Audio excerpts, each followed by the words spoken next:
Recently I felt like my mind had me tied up in chains, and finally I was able to film the warm light of presence and see the path that was laid out in front of me, which was once covered in branches of opinions, shoulds and should nots. But how did I get to this new place, where I can trust my inner guidance and move forwards with confidence that each step I take is aligned with my higher purpose and my mission on this planet? That's what I want to share with you today. Hi, my name is Amy. Welcome back to my YouTube channel. This video is how do I let go and trust myself? Thank you so much for your comments. Thank you so much for subscribing. Let's jump straight into the video. Trusting yourself and trusting the universe is one and the same thing, because ultimately we are expressions of the universe. But to simplify this, I'm going to take you through 4 steps of how you can trust yourself, just to make things a little bit more simple. Step number 1 is to quiet your mind. Thoughts, opinions, and ideas from other people are constantly floating around in the collective consciousness. And if we're not careful, we can get so caught up and lost in all of these thoughts. As beings that are always connected through the collective consciousness, it is really easy to get muddled up with other people's thoughts and opinions. So we need to learn how to be in stillness so that we can listen to our own guidance without getting lost in all of these other thoughts and ideas and opinions. Thoughts and opinions from loved ones are usually the strongest. So you may notice that the voices from your parents might be really, really strong and have a big influence over the decisions that you make. And maybe you're so used to making decisions with those voices kind of telling you what to do. It can be a really good idea and a good practice to start to learn how to make decisions for yourself. And this might be deciding for the next 2 weeks, for the next month, I'm going to only make decisions for myself, and I'm not going to ask anyone else for advice. And this can be a really good practice to start to separate your own guidance from other people's guidance, because sometimes if we're not used to listening to ourselves, it can be difficult for us to actually discern our own voice from other people's voices.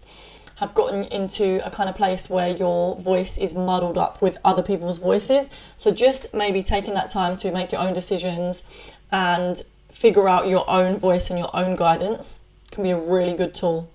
And then once you have got a better, kind of clearer identification of your own truth and your own voice, then maybe you could start asking for advice from other people. And, asking for other people's opinions can be really helpful, as long as we have got our roots grounded in our own voice. So we are able to listen to all of the voices, all of the opinions, maybe the ones that we find are the most important and the people that we can trust the most.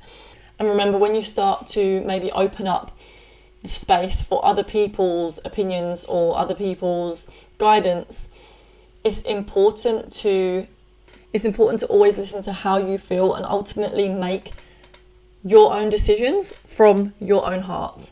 And I just want to emphasize that always keeping in mind your own best interest and the best interest of anyone else involved in the decision that you're going to be making. Step number 2 is to ask yourself questions. If you are completely lost and confused with how to move forwards with a situation, you can ask yourself a question, and you can either write the answer down, or you can go inwards and listen to what answer bubbles up at this time. So having a practice of going inwards and observing your internal world is going to make this so much easier. If you're not writing it down, once you've asked yourself the question, close your eyes, focus on your breath, turn your attention inwards, and just listen. Listen to what answers start to bubble up.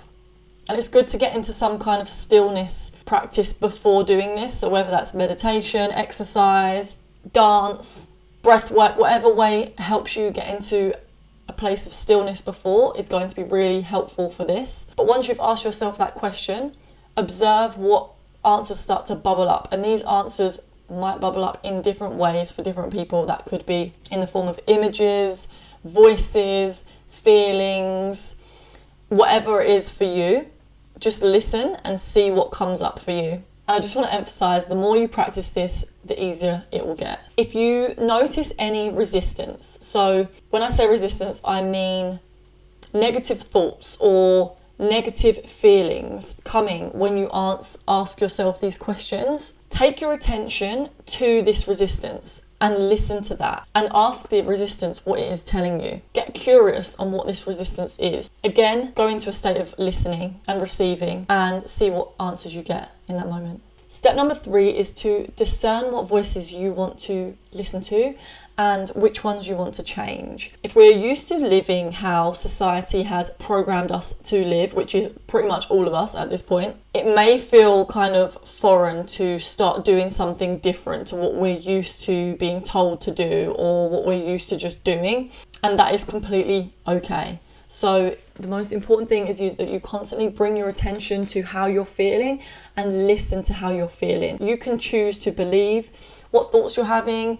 You can choose to change them.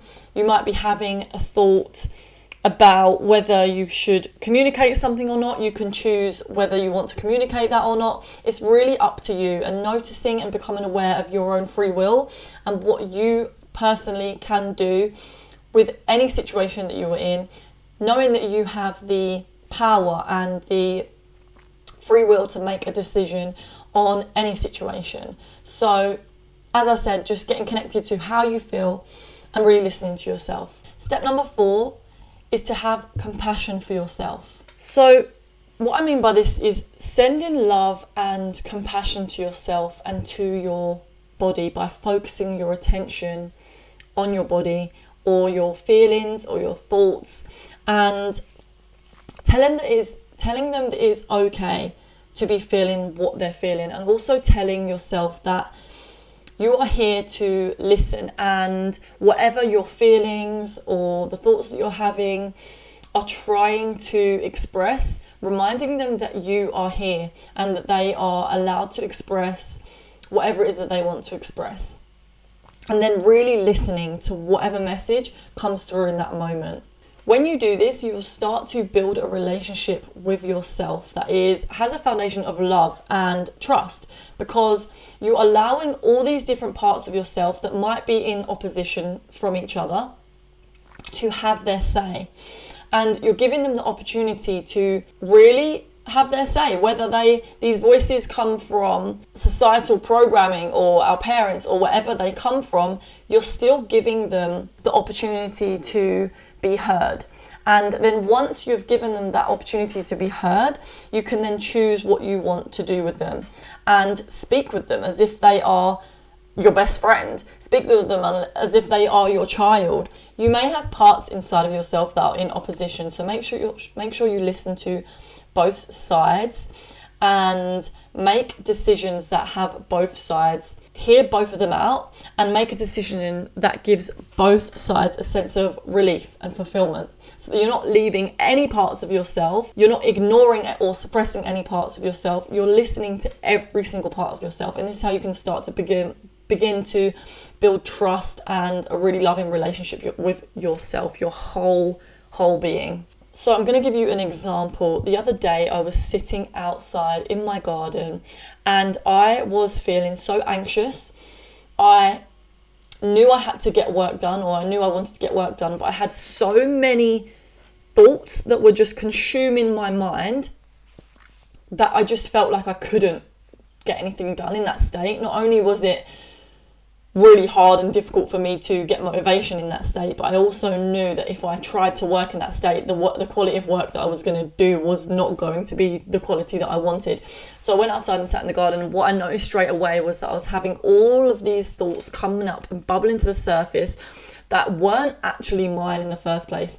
They were worries from my parents, or what perceived worries of my parents, things that I thought that my parents would be worrying about, or telling me what I should and shouldn't be doing. And these things that I thought I should or shouldn't be doing were not actually things that I wanted in my being to be doing. What my what I think of as my higher self and my inner guidance, it was not in alignment with what I wanted to be doing. So where I was able to become aware of these thoughts and really listen to them, which is what they wanted the light of awareness to allow them to kind of be heard. Once I'd done that and gone through that process, these thoughts didn't have a hold on me anymore.